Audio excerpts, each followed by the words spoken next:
Hey ho, let's go.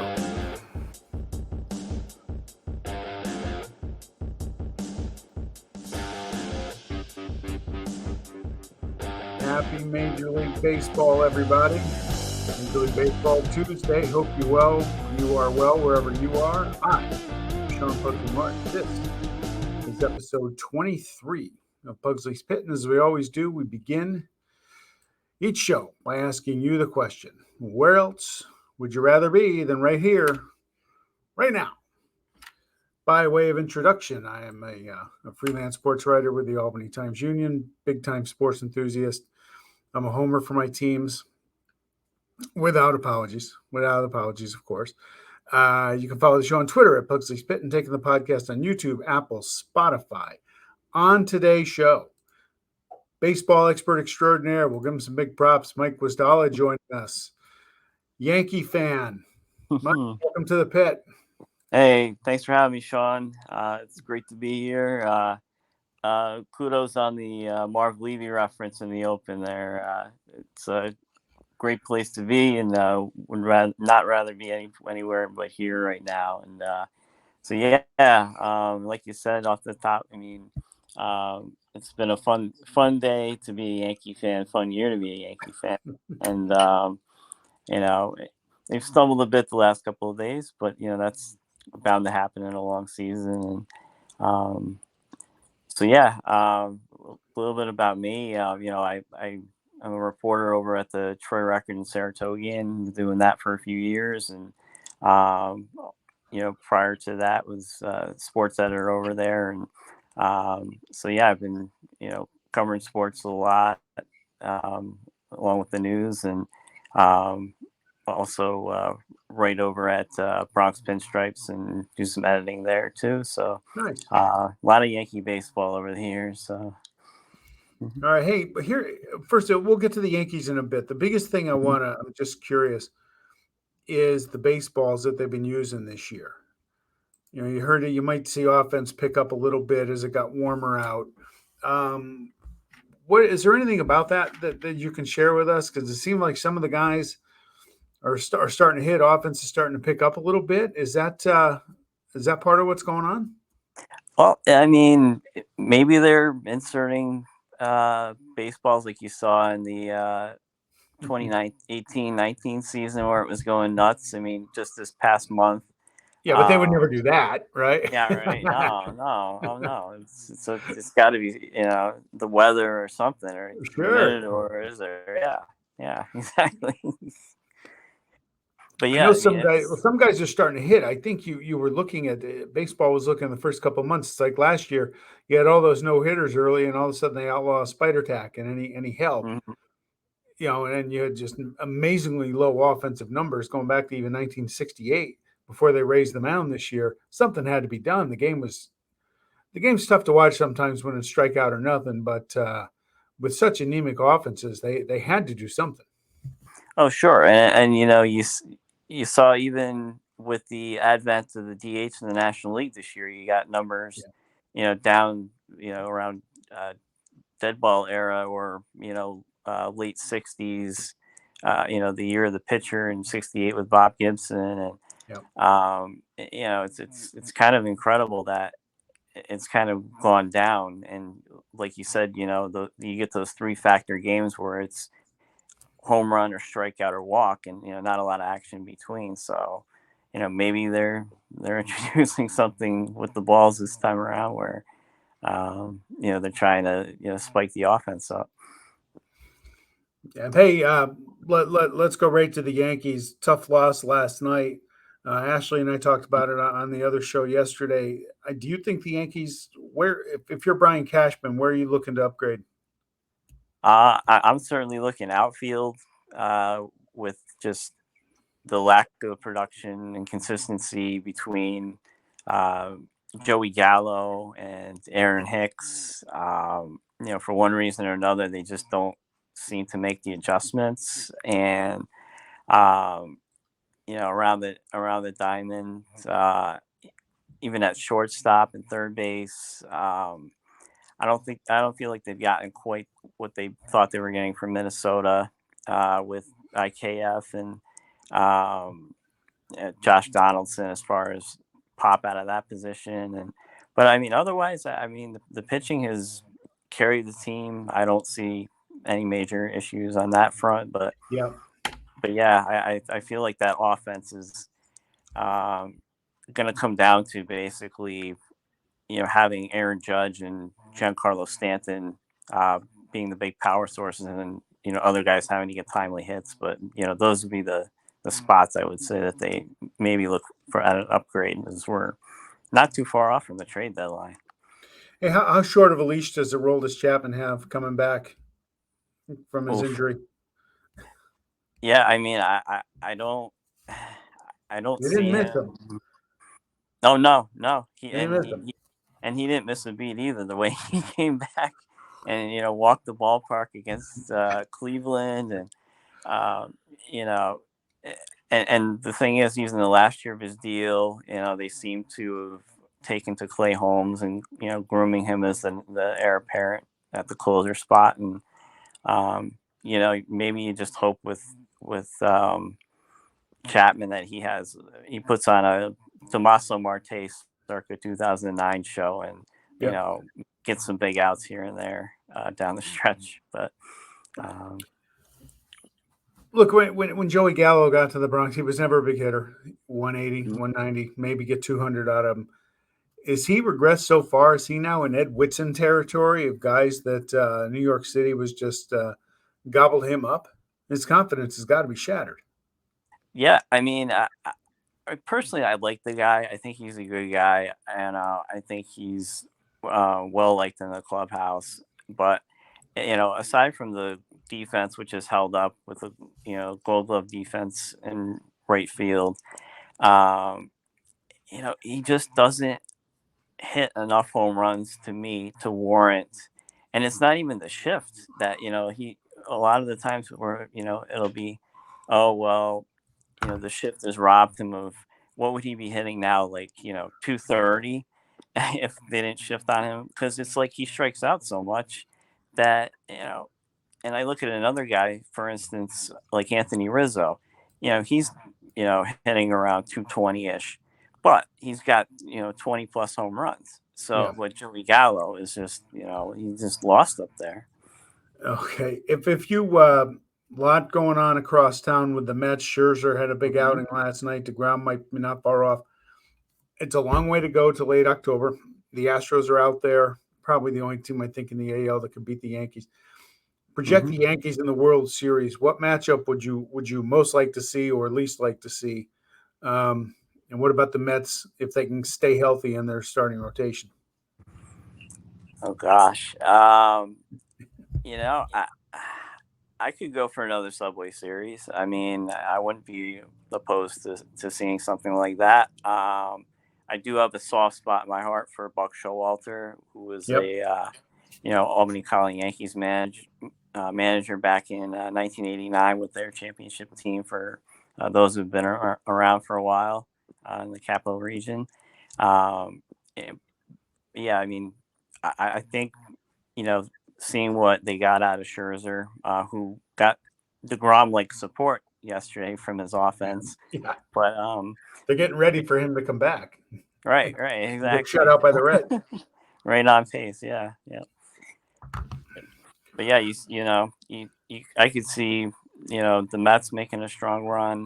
The defending champion Atlanta Braves, you saw a local product, Ian Anderson, had a nice bounce back outing against the Cardinals last night, and so they've been really hot. I think they're only less than 2 games out of first, and now obviously you got the Dodgers out west, and the Padres have been surging. The Brewers have been solid at first all year, so pretty good mix there in the National.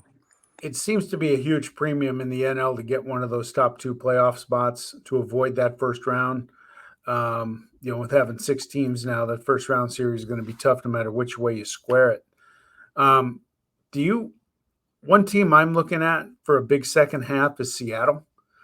If you can add in on that, I think they've brought their way back. I think they're a game under 500 right now, and they're in a division with the Angels, the Rangers, and the A's. and that's a lot of winnable games for them. While the AL East teams are beating each other up. Mhm. Is there another team out there that may be able to catch fire? Can the White Sox get going despite having Casey Stengel back there? Yeah, the White Sox have been an enigma. I mean, they can't seem to get out of their own way. I mean, they have all the pieces seemingly Yep. there, and I just don't know why they can't click. And the division is set up for them to where you know Cleveland was supposed to be awful. No one expected the Twins to really do anything. The Yeah. Tigers were supposed to be more of a surprise. Yep. But the Royals weren't supposed to do anything. They've been awful. But yeah, I mean, I would have thought that uh, the White Sox would have had a bigger advantage so far, but they just continue to spin their wheels. But like you said on Seattle, I mean, they've been hot with Julio Rodriguez has really Yeah. picked it up for them, and that was a team that a lot of people liked early in the year as potential dark horse out there, and maybe they're playing up to that finally. Speaking of that, my Athletics 2-game winning streak, a mere Yeah. 16 and a half out in the wild card. Don't Baby discount the steps. AAAs. Is there, could you, one team I love to pick on because I can't stand them is the Angels. Again, Mm. Ashley and I brought up yesterday. It's just a crime what they've done with Mike Trout's prime and now Oh. happen. I mean, you just Mm-hmm. wake up this morning and you kind of say, wow, the team with Trout and Ohtani, two of the best Mm-hmm. 4 players in the game, 5 players in the game, whatever the number is, they have a worse record than the Baltimore Orioles.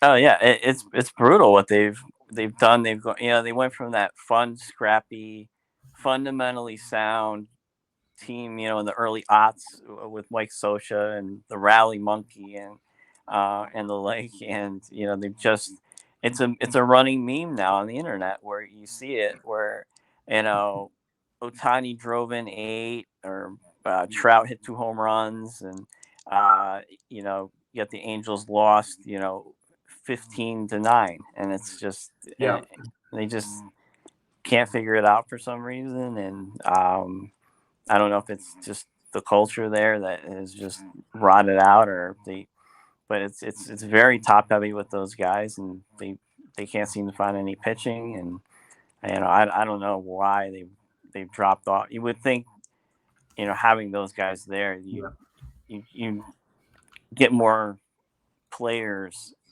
More players would want to go toward that, or kind of like, well, it's obviously apples and oranges kind of with the NBA, but you know players being attracted to teams that have like the big three, so to speak, to yeah, where you know guys would gravitate more toward those teams and kind of filling out the roster. But obviously in baseball, you got a long way to go beyond just a couple of guys like that, no matter how otherworldly they've been over the last few years. So yeah.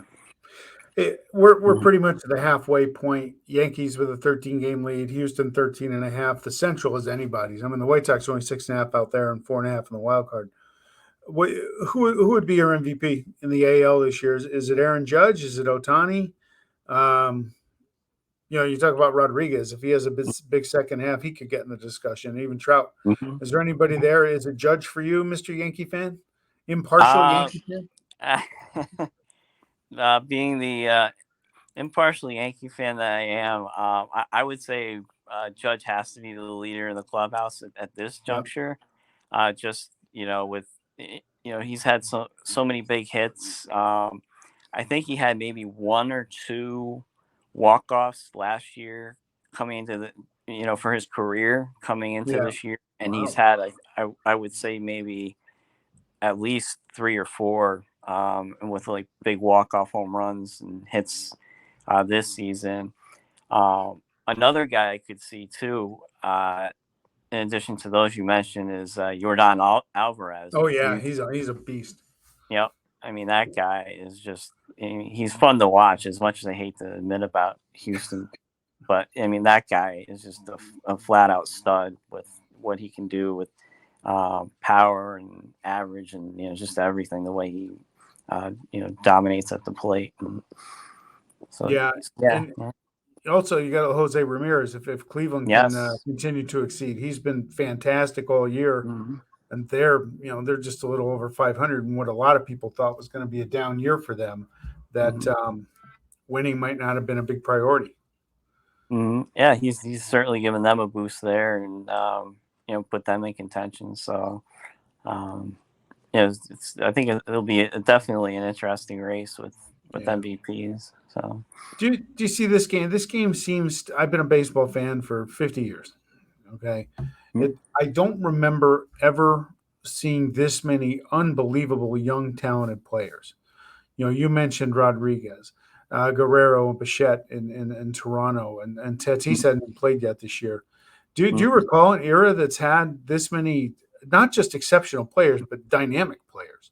That have skills that transcend a lot of what baseball has been. Is it? Do you agree with that at all this year, or is it?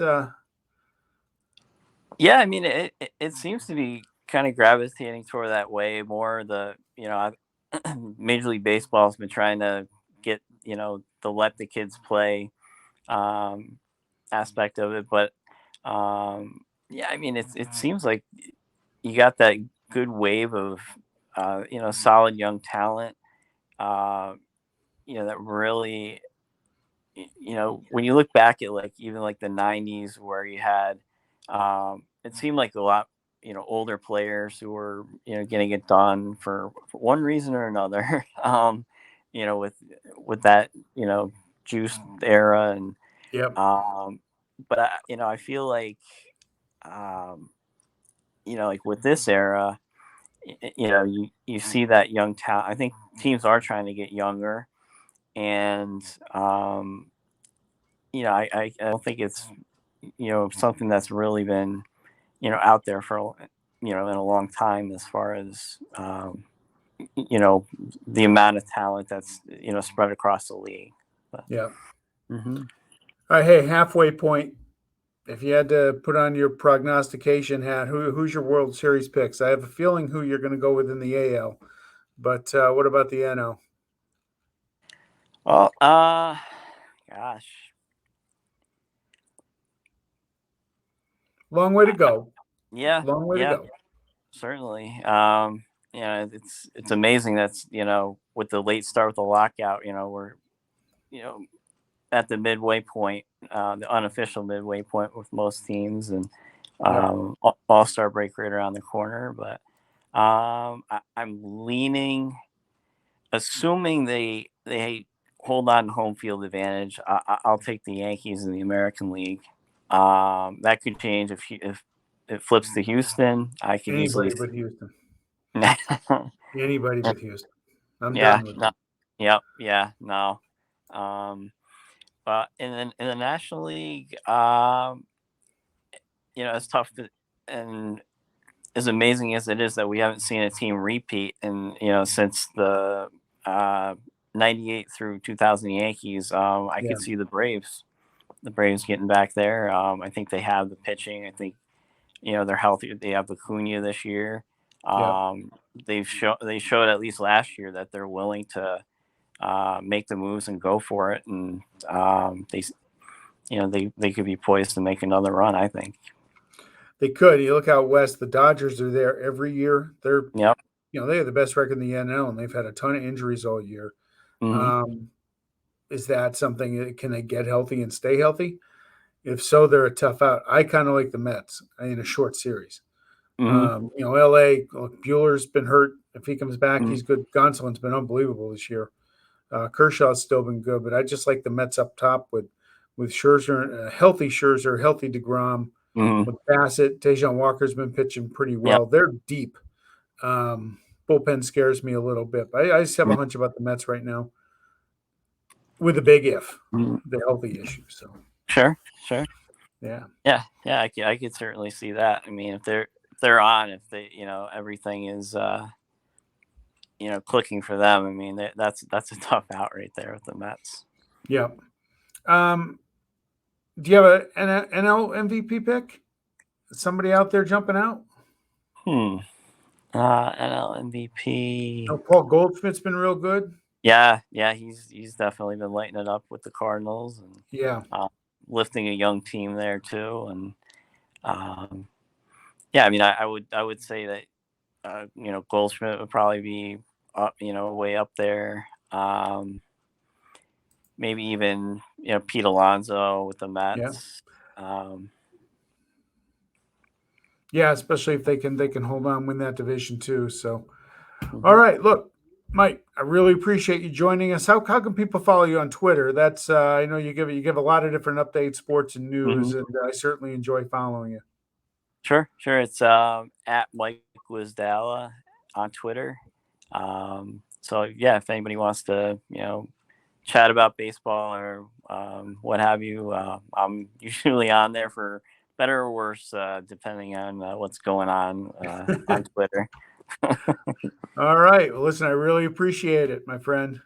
Sure. Thanks for having me, Sean. Okay, enjoy your day. All right. You too. Bye now. All right. All right. Take care. Mr. Mike Gwizdala, Troy Record. Been in the area quite a while. Big baseball fan. I enjoyed the conversation. And speaking of things that I've been enjoying, last Thursday, the big Bay Area vote went through. The A's needed 18 out of 25 people to vote to remove the restriction on the port down at Howard Terminal, possibly paving the way for a stadium. They needed 18 out of 25. They got 23 out of 25. It was a resounding vote to keep the Howard Terminal dream alive for the A's. You're looking at on the screen the Oakland Coliseum. That's my favorite home away from home, even though I haven't been there in forever. But I just want the A's to stay in Oakland. I'm pretty adamant with that on this show. There was a council meeting last night. Some chooch named Noel Gallo tried to get the stadium referendum on the ballot for the election, and not really sure why they're doing that. I think some people are trying to torpedo this. I think Mr. Gallo is part of it. He failed. The initiative is not going to go on the public ballot for a public vote, which is it's another hurdle for the A's. They still have a few more things to go, but hopefully by October things will be finalized. So, hey, also in my world, I still miss Bruce Cassidy in Boston. I'm going to miss him next year. I find it interesting that after firing him, he lands in Vegas pretty quick. I think the Bruins, Cam Neely, Don Sweeney, they're trying to paint the picture that he was too rough on the players. Players didn't want to be there. There are some rumors David Krejci may be coming back, and him and Cassidy may not have seen eye to eye. Not really a fan of that because, quite frankly, coaches have to be able to coach. And if people say he's too, you hear stories about coaches being too strong, too overbearing, and they have a short shelf life. And that's what the Bruins are trying to paint here with Cassidy. The hire of Jim Montgomery has been lauded throughout the national media, so I'll go with it. We'll hope for the best with coach, but I just have a problem. Jake DeBrusk come out the other day and says he's rescinding his trade request, and that ship has sailed for me. I mean, yeah, I would have taken a bag of pucks for him in January, and he got it going. He started playing with Patrice Bergeron, Brad Marchand, really turned it on as a good front liner, but I don't want him. He didn't want to be here. I don't want him in Boston. He actually enhanced his trade value immensely since being paired with that first line. Get something for him, start off fresh. And again, I've covered enough hockey, right? I'm a Division I college hockey reporter, 13 years now, all right? And I do know that when guys have to get wake up calls by being sat in the stands to watch games, that's a problem, and it's a problem when you have to do it repeatedly to get their attention. So I think I know a lot of Bruins fans would disagree with this because I've read their tweets, but move on. Get DeBrusk out of here, even if you get a draft pick for him. I don't care. Get him out. So we're done. The ship has sailed. He wants out. Show him the door.